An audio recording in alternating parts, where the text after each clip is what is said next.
أعوذ بالله من الشيطان الرجيم.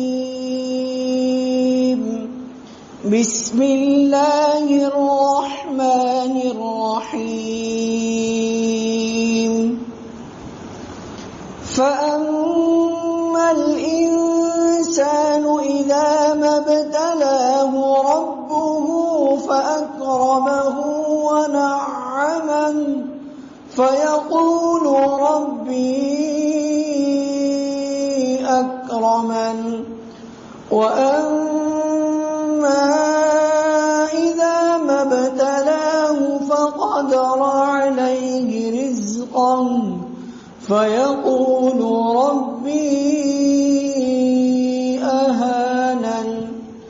كلا بل لا تكرمون اليتيم ولا تحاضون على طعام المسكين وتأكلون التراث أكلا لما وتحبون المال حبا جما. كلا إذا دكت الأرض دكا دكا وجاء ربك والملك صفا صفا وجيء يومئذ بجهنم يومئذ يتذكر الإنسان وأنى له الذكرى يقول يا ليتني قدمت لحياتي فيومئذ لا يعذب عذابه أحد ولا يوثق وثاقه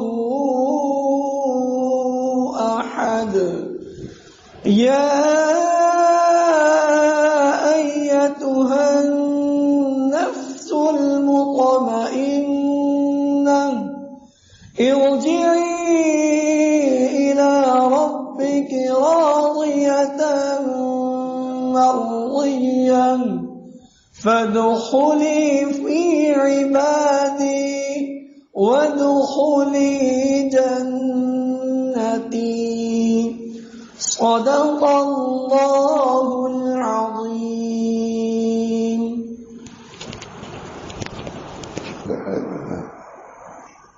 بسم الله الرحمن الرحيم. نحمده ونصلي على رسول الكريم. أما بعد،